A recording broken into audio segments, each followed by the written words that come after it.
Aujourd'hui,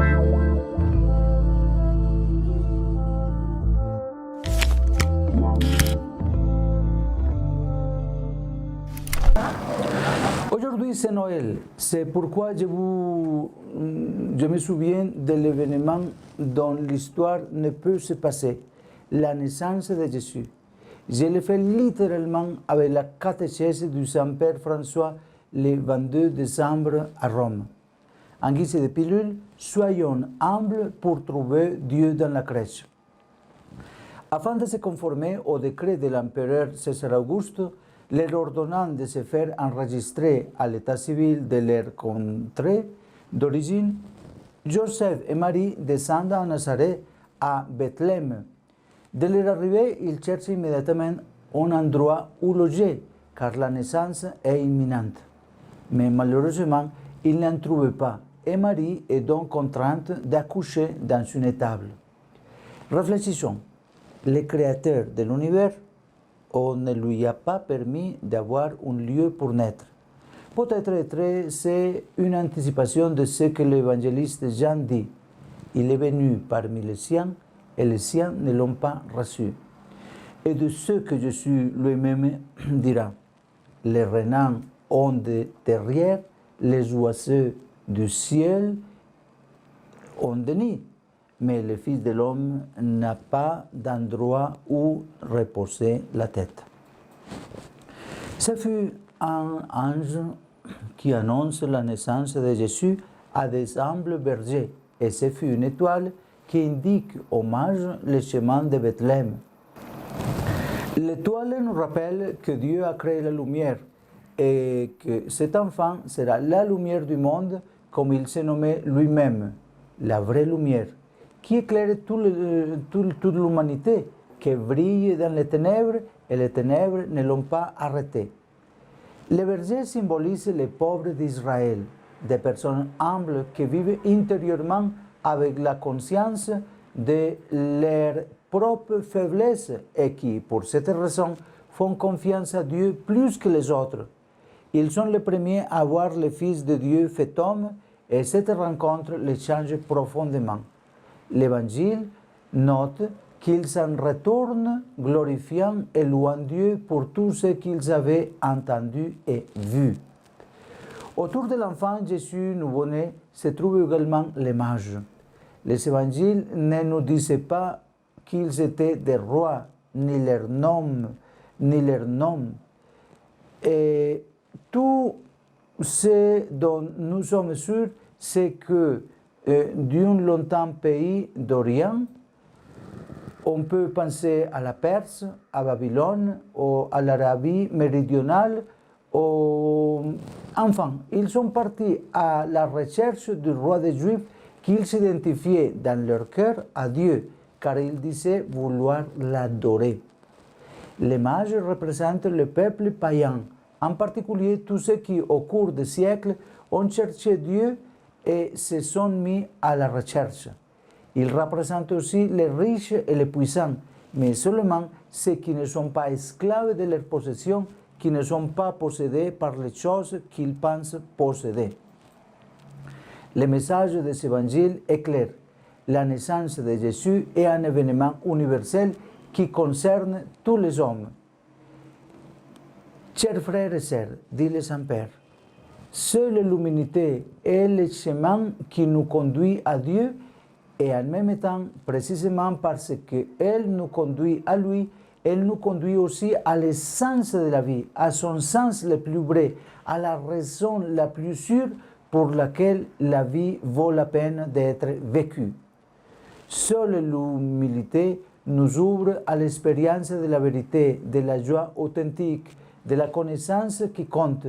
Sans humilité, nous sommes coupés de la compréhension de Dieu et de la compréhension de nous-mêmes. Il faut être humble pour nous comprendre aussi nous-mêmes et d'autant plus pour comprendre Dieu. Les mages pouvaient être des grands selon la logique du monde, mais ils se font petits, humbles.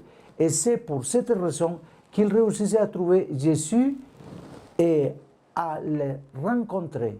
Il accepte l'humilité de chercher, de se mettre en route, de demander, de risquer, de se tromper.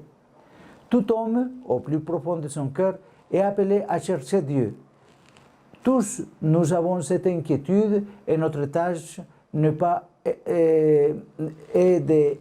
d'éteindre cette inquiétude, mais de la laisser grandir, car c'est l'inquiétude de la recherche de Dieu et qui, avec la grâce, aussi peut la trouver. Faisons-nous la prière de Saint Anselme. Il dit, Seigneur, apprends-nous à te chercher. Montre-toi quand je te cherche. Je ne peux pas te chercher si tu ne m'enseignes pas, ni te trouver si tu ne te montres pas. Que je te cherche en te désirant et te désire en te cherchant. Que je puisse te trouver en te cherchant et t'aimer en te trouvant. Chers frères et sœurs, continue le Saint-Père François. Il dit, je voudrais inviter à tous les hommes, à toutes les femmes dans les grottes de Belén pour adorer le Fils de Dieu fait homme. Que chacun de nous s'approche à la crèche, à la maison, dans l'église ou ailleurs, et essaye de faire un acte d'adoration à l'intérieur de soi. Je crois que tu es Dieu, que cet enfant est Dieu. S'il te plaît, donne-moi la grâce de l'humilité pour que je puisse comprendre.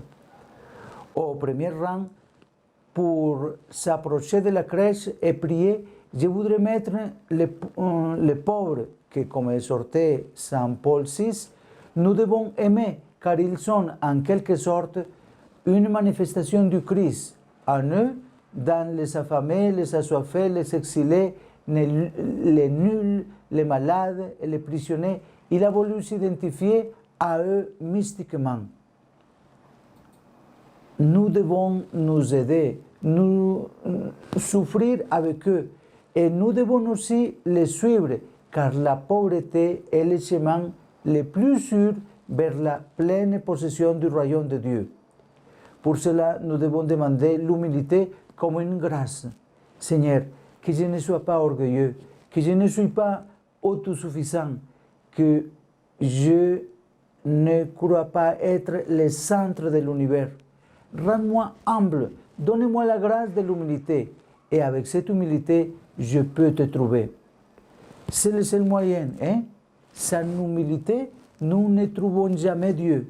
Nous nous trouvons nous-mêmes, parce que la personne qui n'a pas d'humilité n'a pas d'horizon devant elle. Elle n'a qu'un miroir. Elle se regarde elle-même. Elle se regarde elle-même. Demandons au Seigneur de briser le miroir et de regarder au-delà, vers l'horizon, là où il est. Mais ça, c'est lui qui doit le faire.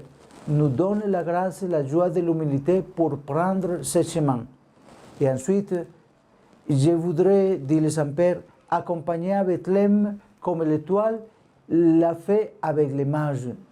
Et accompagner tous ceux qui n'ont pas une inquiétude religieuse, qui ne possèdent pas les problèmes de Dieu, ou même qui combattent la religion.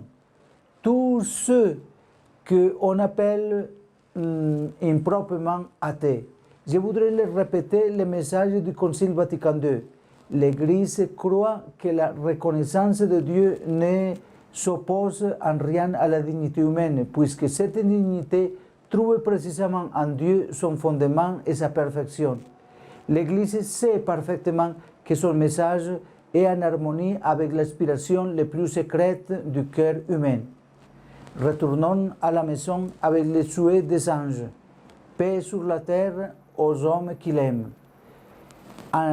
Et rappelons-nous toujours, ce n'est pas nous qui avons aimé Dieu, mais lui qui nous a aimés en premier. Il nous a aimés et il nous a cherchés. N'oublions pas cela. Voilà la raison de notre joie. Nous avons été aimés, nous avons été recherchés. Le Seigneur nous cherche pour nous trouver, pour nous aimer davantage.